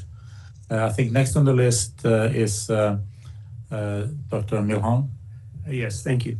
I just wanted to remind everybody that a febrile seizure is diagnosed retrospectively. A seizure happening to a family for 15 minutes is an enormous long time for a child to seize. So just when we talk about these things, and do I see in my practice that if a family has had a febrile seizure, are they excited to get the next vaccine? No. Am I excited to give them the next vaccine? No. It opens my eyes.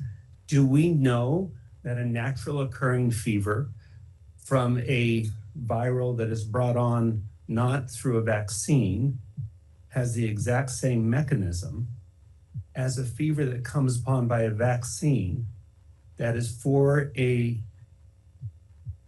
virus that in rare cases causes encephalopathy?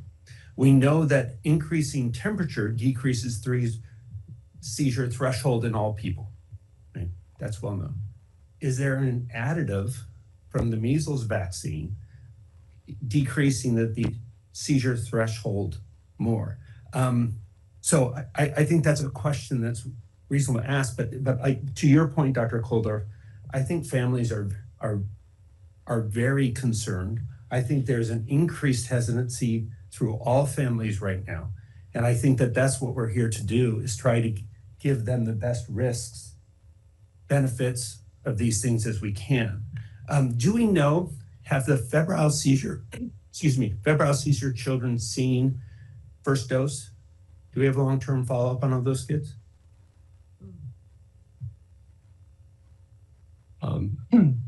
The ask of us was to present data on risk of febrile seizure. I would have to go back and look at data with regard to longer-term outcomes. Thank you. And next on the list is Dr. Stein. Thank you. So I'm curious how the risks are communicated. Like, how is that actually done? Because I find it striking that a lot of this data you have existed before the guidelines, and so the guidelines were informed by those data. And then you also presented a lot of data that had been generated and published after those guidelines. And so I'm curious, since there is a parental choice here, how is that risk communicated to the guardians?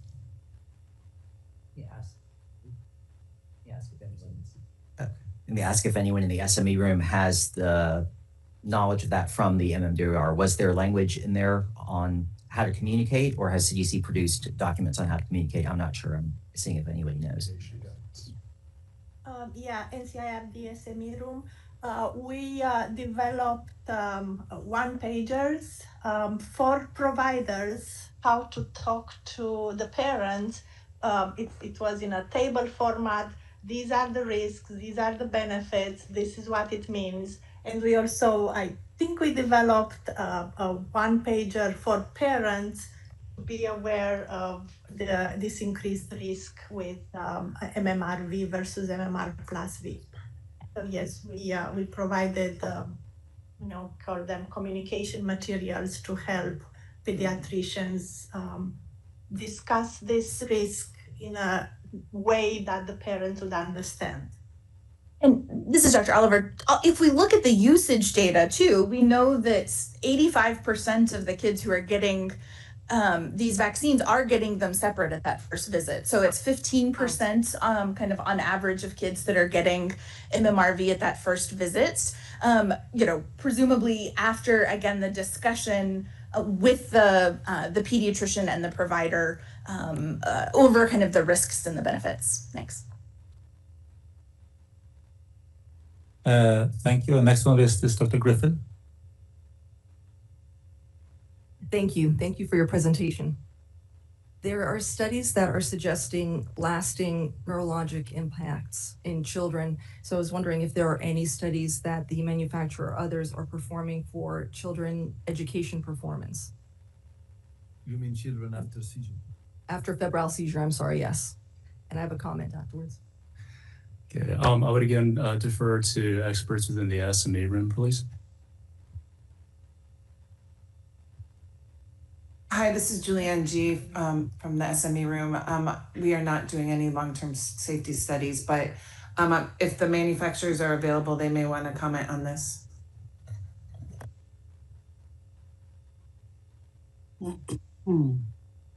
And my comment to this would be, the product has been licensed since 2005.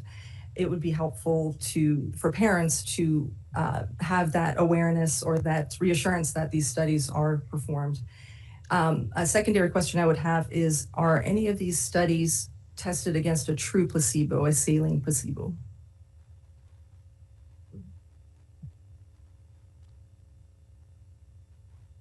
I'd have to get back to you on that one.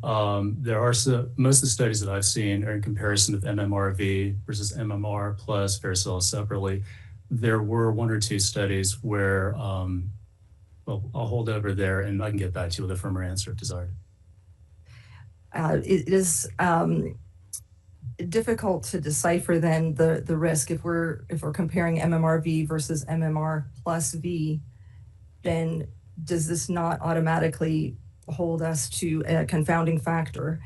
The retort to this typically is that it is unethical to hold a vaccine versus true placebo study because it's unethical, because the sentiment is that the vaccine is considered safe and effective. However, I think that is probably the most ethical thing to do in a day and age where parents are, through full informed dissent, not getting their children vaccinated. And I will share from a perspective, I have seen parents who have opted to not vaccinate their children be some of the most educated people I've spoken with, bringing in studies and showing their rationale for not vaccinating. And so in this day and age where we do have, I believe, a rising percentage of parents who are not vaccinating in an informed manner, I feel that it is ethical to invite those parents for such a study and say, okay, since you are making this informed choice, let's study this. So I think I would invite that idea to have a true placebo study. Thank you. Let me ask the IRD SME room if they have a comment on on this issue. Thank you. Yes, we'd like to add that a placebo study would be a randomized control trial. And in that case, you cannot, if you select only people who avoided vaccination or who expressed an interest to not being vaccinated, there may be confounders introduced. They may, the children, maybe they had some experience with adverse events, so you cannot select participants based on their willingness. They have to agree to be part of either the study group or the control group. Yeah, the point of a randomized controlled trial is that they have the exact same likelihood of receiving the placebo or receiving the vaccine. So the families would have to consent to that. And I think at a time where we're seeing the highest measles cases we've seen in many years, it would be concerning to ask parents to risk the chance that they would receive a vaccine that would not end up protecting them from measles, mumps, rubella, or varicella disease. Yes, thank you. I do appreciate that answer. I would push back that in today's day and age, parents are asking for more such studies, and even if it is in more observational studies of vaccinated versus unvaccinated, that the populace would welcome this. Thank you. Just one comment. One way to do ethical vaccine trials with a placebo control is to randomize them to the timing of the vaccine. Different countries recommend the MMR vaccine at different age. So one could randomize it, for example, giving them at age 12 months versus giving them at age 18 months, for example. So one can do randomized placebo control trials in an ethical manner to also then, so that's possible. But we'll continue with the list here. Dr. Blackburn? Yeah, so in reviewing the studies on MMRV or MMR plus V, I noticed that they were designed with both vaccines given on the same day. Could you explain the rationale for conducting the trials this way? Wouldn't simultaneous administration of the MMR plus V yield similar adverse results, similar febrile rates as the combination product MMRV? Whereas evaluating these vaccines when separated by at least 28 days might provide clear insight into differences in potential adverse reactions. Given that the typical pediatric visit schedule includes visits at 12, 15, 18, and 24 months, there would be opportunities to administer the vaccine separately. And was that considered in the study design? I'll ask if anyone in the SME knows, if SME room knows if that was considered in the study design. The studies were designed to compare MMRV with MMR plus V because MMRV is designed to replace two vaccines or two injections in one. So the comparison needed to be between the what if we give them separately, what if we give them in the same syringe. But there are some studies, the same studies looked at comparing with the MMR arm, with an MMR arm or with a V arm. But the bulk of the studies were comparing the two vaccination options to see if you give one injection, would you get the same immunogenicity? How would the adverse events be? For the vaccines, then you don't need a combination vaccine. You can give MMR at 12, you can give varicella at 15, but that would not be replaced by one injection. The children will still get two injections.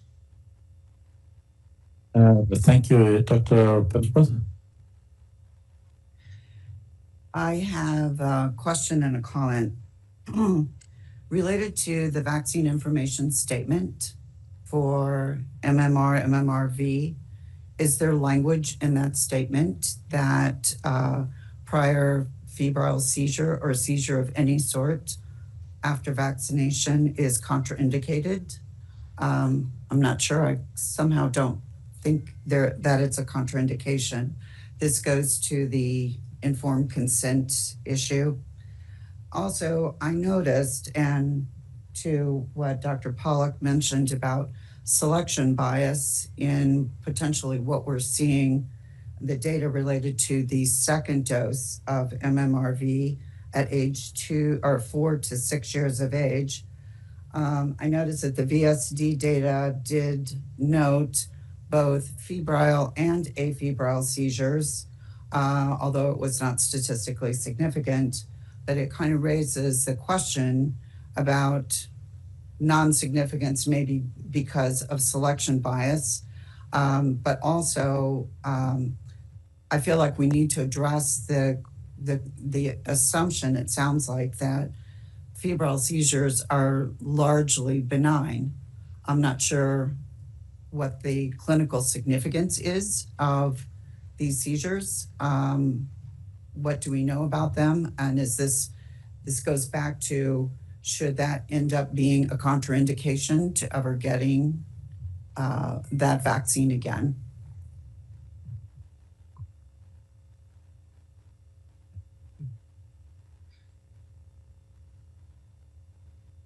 So with regard to the information statement, I would defer to the information statement, the information contained therein. If there's an SME on the line, perhaps someone could indicate if it's on there. Go ahead.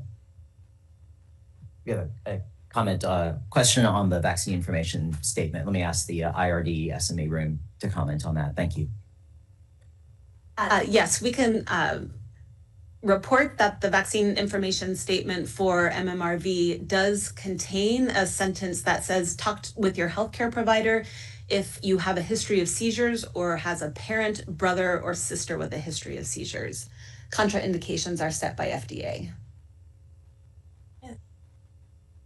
And also in the same VIS, under risks of a vaccine reaction, there is a bullet with a few sentences. Seizures, often associated with fever, can happen after MMRV vaccine. The risk of seizures is higher than after separate MMR and varicella when given as a first dose. And then your healthcare provider can advise you of the appropriate vaccines. Thank you, Dr. Meissner. Thank you. Thanks, Dr. Kuldorf. 2 points I'd like to make. First of all, febrile seizures occur in 3 to 5% of all children. They're common.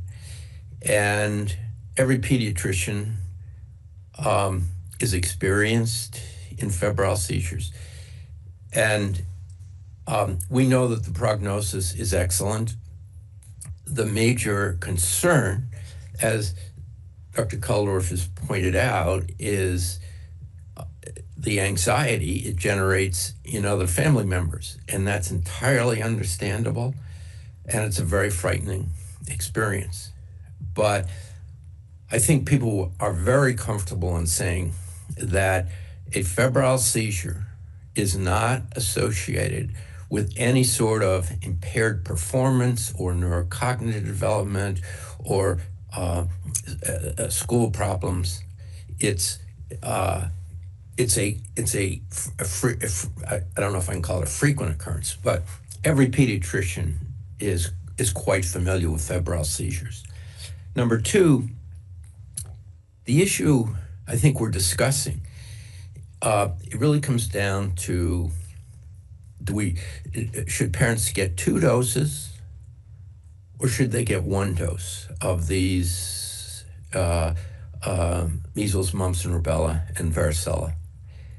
And the disadvantage of giving 2 doses, or as was suggested, separating the 2 doses, is that we know compliance falls.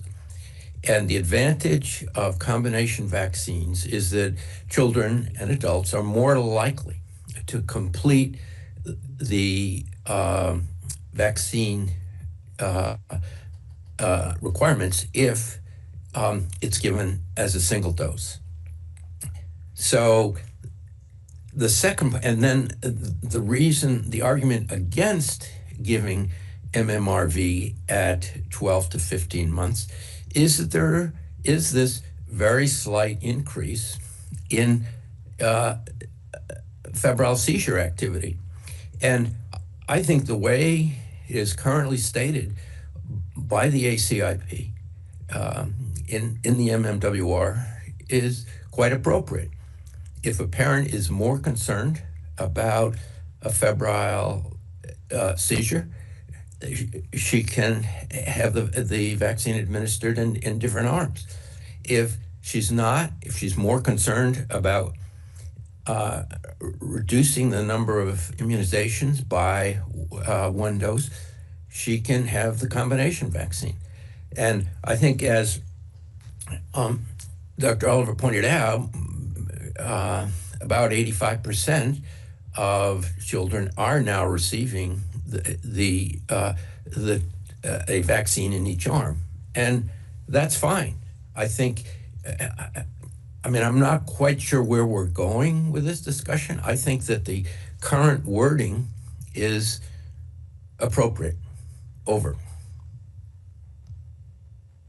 Thank you. And Dr. Asaf-Levy?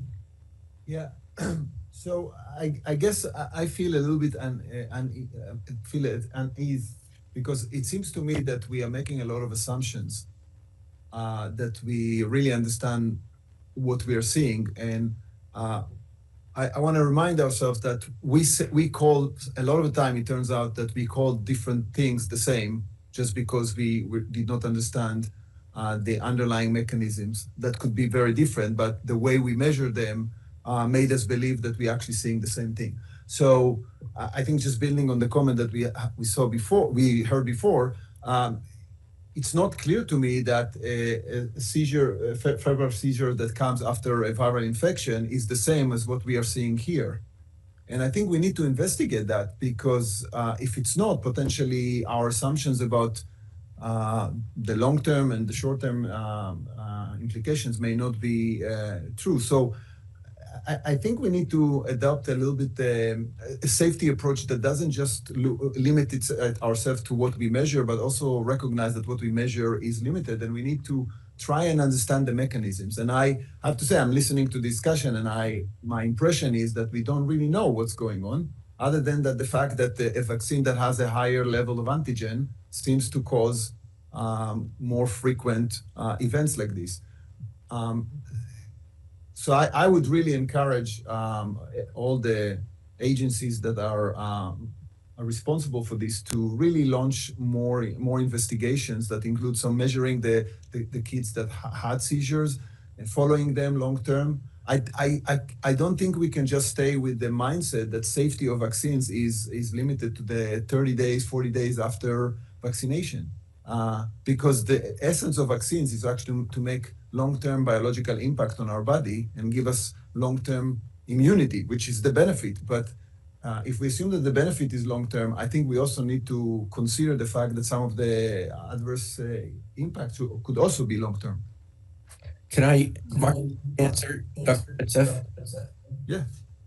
And I thank you for that comment. I think it's a very well taken point, Retzef. My response is that febrile seizures are pretty well defined. We know, for example, that a febrile seizure obviously occurs when a child, usually less than 5 years and usually less than 4 years of age, has a fever. It's a generalized seizure. That is, it doesn't involve one limb or another. We know that it lasts, or it's been defined as lasting less than 15 minutes, and usually they last just a few minutes. So they also do not recur within 24 hours as part of the definition. So we have a pretty reasonable definition of febrile seizures, and the vast majority of febrile seizures do not occur in association with vaccines, as we're saying. So just for one, I'm not sure putting limited resources into this activity will give us the greatest bang for the buck. I think that we're so familiar with, as a pediatrician for more than 30 years, we're so familiar with febrile seizures, and I think most pediatricians would say that the prognosis is excellent, apart from the emotional impact on the family. Over. Thank you. We have time for two more persons, then we're going to have to end so we can move forward to the statement from the vaccine manufacturer. So the next is Dr. Milholm. Thank you. As someone, I'm not sure how many on this committee actually do an electronic medical record. I know that there's a lot of dependence on the ICD codes that are generated. And I've heard that some people consider if there is an ICD code generated on a certain condition of a child, then that didn't happen.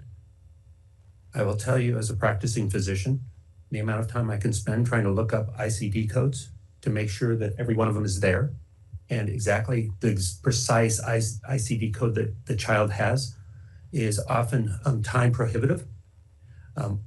I think that it's important that when we look at data, we look at clean data.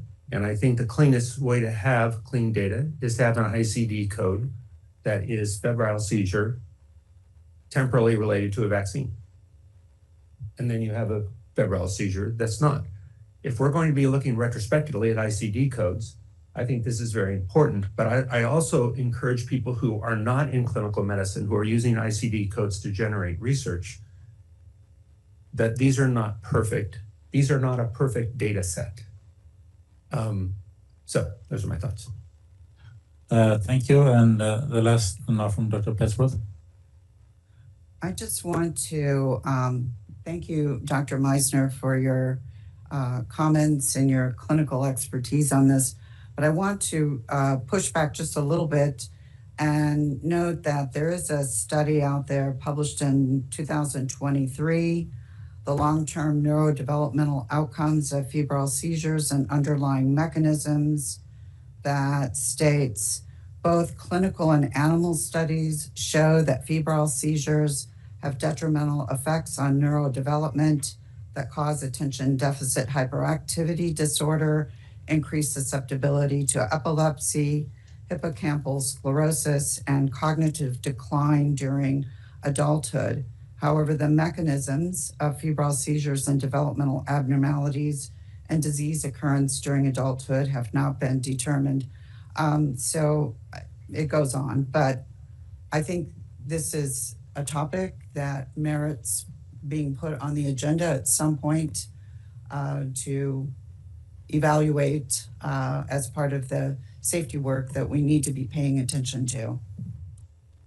Thank you so much, and thank you for a very good discussion. And again, thank you for that presentation, Dr. Su. The next one is, I think we have a comment from the MMRV vaccine manufacturer. Are you on the line? Yeah, can you hear me okay? Yes. Yeah, thank you. Please go ahead. Yeah, this is Rick Helpt. I'm the head of infectious disease and vaccines, medical and scientific affairs at Merck.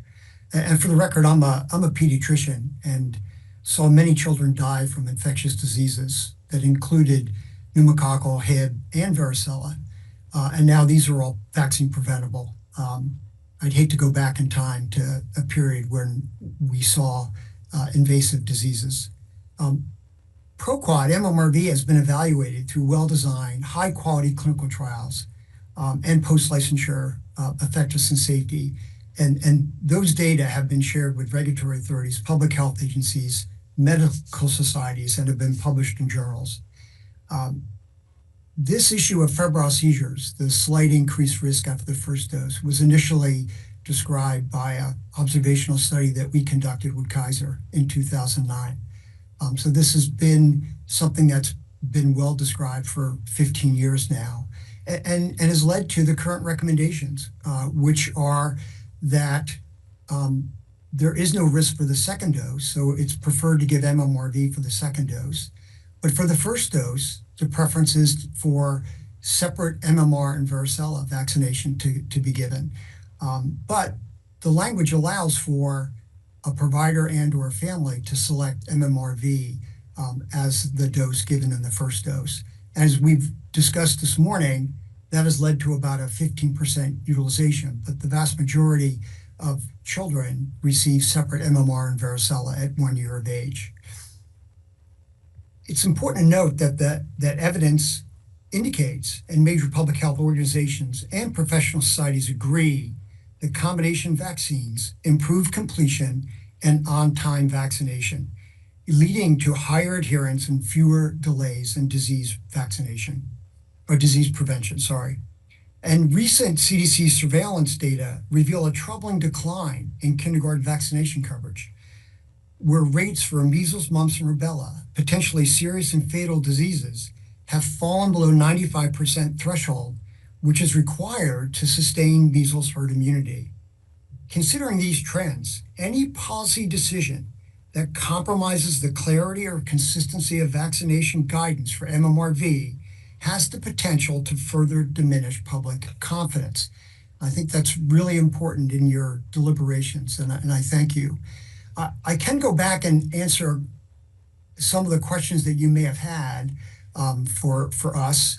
The one point I would make is that there was one question about what do we understand about the immune response and why was there a higher amount of antigen for varicella that was put in MMRV. And it's important to know the increased antigen was only for varicella. There was no change to the antigen content for MM or R in the combination vaccine.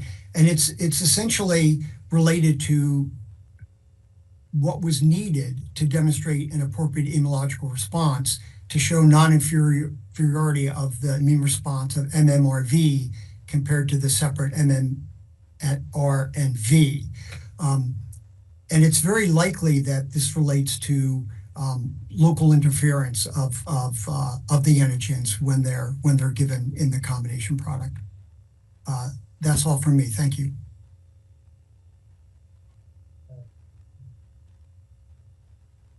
Thank you. I would like to make one correction to make sure that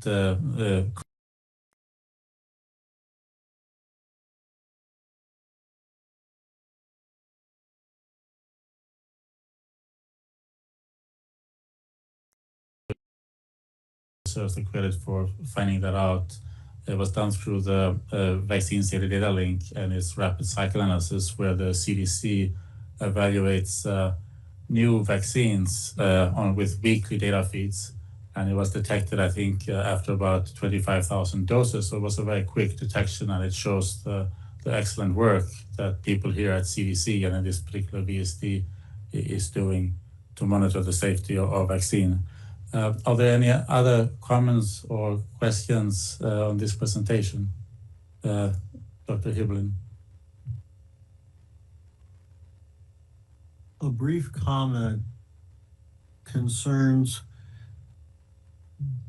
that we are looking at a risk benefit of febrile seizures, which may or may not have long-term consequence, likely not, as compared to falling below a 90% coverage rate for herd immunity. And the consequences of that are devastating for pregnant women losing their babies, newborns dying, and having congenital rubella syndromes. And that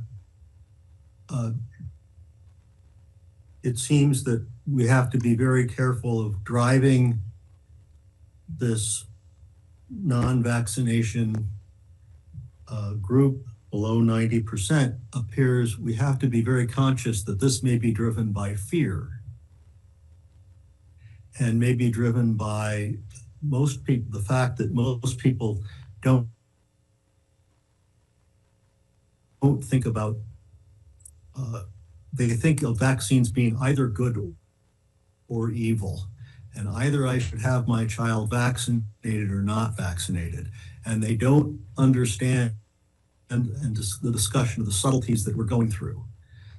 So if we make a major change in what has been a very vaccine campaign, I think we have to have a darn good reason as to why we're making that change from what Corey Meisner about and how access. We had better have a very good reason as to why we changed that advice. Thank you. And I think we can move forward now to the proposed recommendations and a discussion of those. If we can get those proposed recommendations up on the screen, that would be great. I would like to stress that in this vote, we are not voting on any changes in what diseases children are vaccinated against, nor are we proposing any changes in the timing of these vaccines. So that's not part of the vote or discussions. One can have different views on that, but that's not part of what we're doing today. So the vote is on the pediatric vaccine schedule should be updated to reflect the following change. For measles, mumps, rubella, and varicella vaccines given before age 4 years, the combined MMRV vaccine is not recommended. And 2, children in this age group should receive separate measles, mumps, rubella vaccine, and varicella vaccines, MMR plus B. And again, we are neither voting on children above 4 to 6 years because we know that there's no difference in the risk of seizures among those older children. So this is the vote, the proposed vote. And do we have the discussion now then, before we do? Oh yeah, okay. But we have the discussion now of this, and we're voting not until the end of the day after public comments. Dr. Stein? Could you clarify how this is different than the current recommendation? Because that the 2009 recommendation sounds like the two separate shots. So there's two main differences. One is that the current recommendation says that both are recommended with the preference for MMR plus V. The other one is that some children get a second dose before age 4. For example, if there's an outbreak, a child might get a dose at 7 months of age, but then they have to be, because it doesn't have the efficacy, so it has to be, then get a dose again at 12 or 15. So then that's the second dose. So they will also, so right now, so they will also change so that everybody who gets the dose, whether it's the first or the second dose, it will be not, MRV will not be recommended, whether it's first or second dose. Those are the two differences.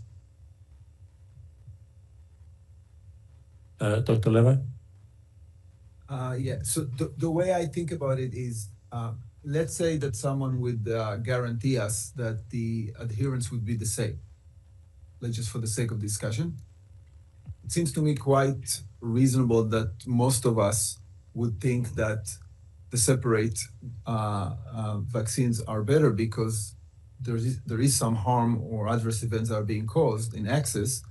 I think some of us maybe feel more kind of comfortable that they know and they understand that it's just like a local impact of that event, and some of us are more concerned. But I suspect that if we would somehow be guaranteed that all things are equal between these two options, the adherence is the same, I think the choice would be clear. So that kind of brings to me, in my mind, the discussion to what extent we believe that two separate doses are going to have materialistic impact on adherence.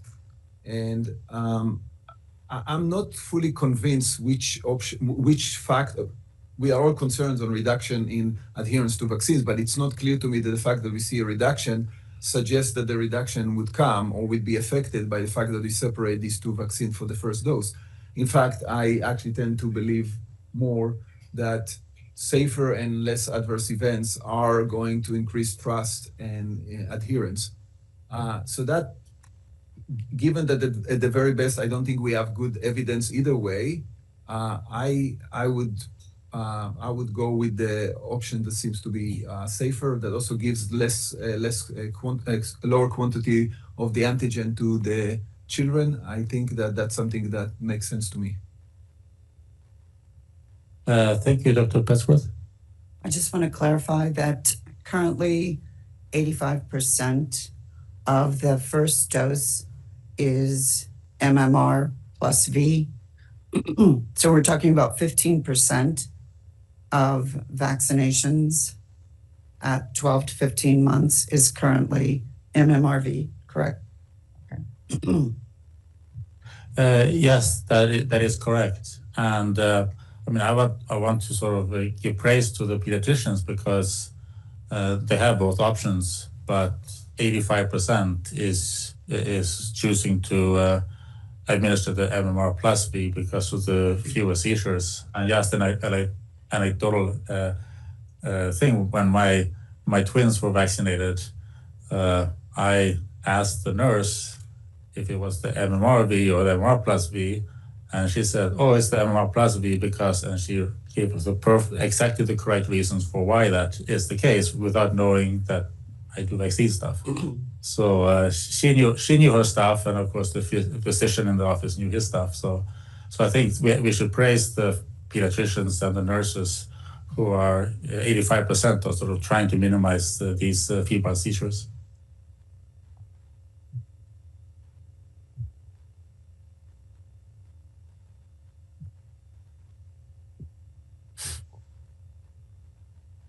I think we're actually a little bit ahead of schedule, so that's good.